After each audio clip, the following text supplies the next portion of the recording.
Oke, kita lanjut soal yang keenam. Sebuah kulkas ideal mempunyai koefisien performansi 5,0.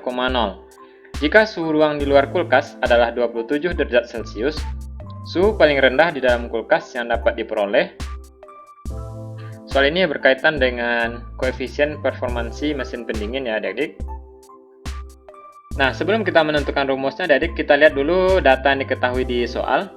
Yang pertama, koefisien performansi, ini Kp ya.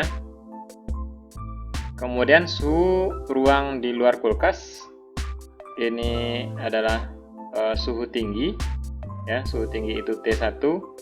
Nah, jangan lupa ya adik-adik, kita jadikan ke dalam Kelvin terlebih dahulu ya, 27 ditambah 273 300 ya, 300 Kelvin. Nah, karena diketahui di sini adalah T, maka kita menggunakan rumus Kp sama dengan T2 per T1 kurang T2. Ini rumus yang kita gunakan ya. Nah, langsung saja kita masukkan nilainya.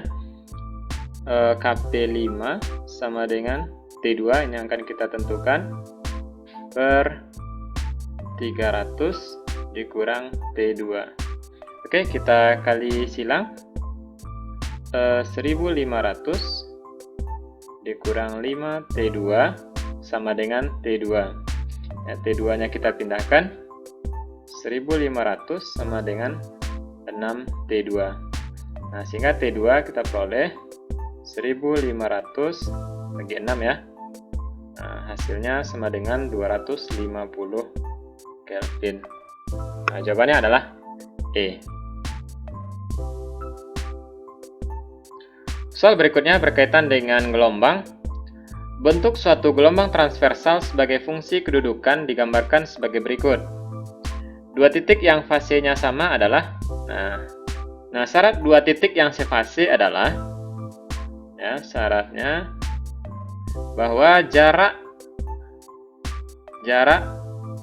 dua titik tersebut atau delta x ya, delta x-nya adalah kelipatan dari 1 lambda ya. 1 lambda, 2 lambda, 3 lambda, dan seterusnya. Nah, jadi kita tinggal melihat titik-titik yang ada di gambar yang mempunyai jarak 1 lambda ya. Nah, atau kalau adik-adik ingin menentukan dari persamaan, nanti delta psi itu nilainya adalah 1, 2, 3, dan seterusnya ya. Jadi kelipatan bilangan bulat. Nah, sekarang kita cek saja pilihan jawaban yang ada. A dengan C. A dengan C berarti bukan ya. Kemudian B dengan H. B itu di sini, H juga di puncak gelombang ini. Nah, ini jaraknya 1 lambda ya. Jadi ini benar. B dan E, ini jaraknya setengah lambda. Jadi bukan. C dan G juga bukan. D dan F, ini jaraknya juga setengah lambda. Nah, jadi jawabannya adalah B. Paham ya adik? Berikut ini adalah sifat-sifat gelombang mekanik secara umum. Pernyataan yang benar untuk gelombang mekanik adalah, nah ingat, gelombang mekanik adalah gelombang yang membutuhkan medium ya. Jadi butuh medium. Nah, jadi di sini ada diberikan sifat-sifat gelombang. Nah, untuk gelombang mekanik yang pertama refleksi pemantulan, berarti bisa ya, gelombang mekanik bisa dipantulkan, berarti satu benar. Interferensi ya juga benar, karena gelombang mekanik juga bisa dipadukan. Disposisi ini bukan merupakan sifat gelombang. Kemudian refraksi ini juga termasuk sifat gelombang mekanik. Resonansi tidak semuanya ya. Nah, jadi jawaban yang benar adalah 1, 2, dan 4.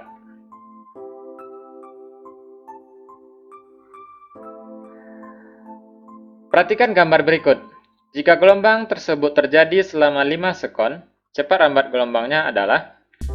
Nah, untuk soal cepat rambat gelombang adik-adik, kita punya beberapa alternatif rumus ya. Nah, oleh karena itu perhatikan dulu data yang diketahui di soal. Nah, di soal diketahui 7,5 meter ini adalah panjang keseluruhan gelombang ya, atau ini disimbolkan dengan X.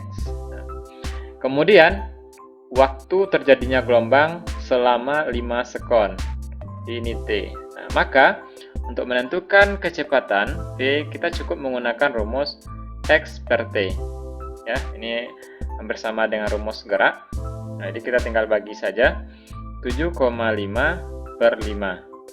Nah, kita peroleh hasil 1,5 meter per sekon. Gampang kan? Iya, jadi jawabannya adalah D. Perhatikan gambar berikut. Sebuah selingki menghasilkan gelombang longitudinal dengan laju 2 meter per sekon. Jika waktu 4 sekon terbentuk 2 rapatan dan 2 renggangan, maka besarnya panjang gelombang dan frekuensi titik-titik. Nah, baiklah adik, kita cek dulu data yang diketahui di soal. Yang pertama laju ini V ya. Kemudian waktu T. Nah, terbentuk 2 rapatan dan 2 renggangan. Nah, ini menunjukkan jumlah gelombang yang terjadi ya. Nah, ingat adik-adik, untuk gelombang longitudinal, 1 lambda itu sama dengan 1 rapatan ya, ditambah 1 renggangan. Nah, berarti kalau terjadi 2 rapatan dan 2 renggangan, maka jumlah gelombangnya adalah 2 ya. Nah, kemudian kita lihat yang ditanya di soal. Panjang gelombang berarti lambda. Kemudian frekuensi F ya. Nah, berdasarkan data yang ada, besaran yang dapat kita hitung terlebih dahulu adalah frekuensi ya. Frekuensi dapat kita hitung dengan rumus jumlah gelombang dibagi dengan waktu yang terjadi. Nah, jumlah gelombangnya ada 2, kemudian waktu 4 sekon. Nah, kita peroleh hasil frekuensinya adalah 0,5 Hz ya. Kemudian panjang gelombang dapat kita hitung dengan rumus V sama dengan lambda dikali F ya, lambda kali frekuensi. Nah, berarti untuk lambda sama dengan V, kecepatan dibagi dengan frekuensi. Nah, kecepatan gelombang diketahui 2 meter per sekon, di 2 per frekuensi kita peroleh tadi 0,5. Nah, sama dengan 4 meter ya.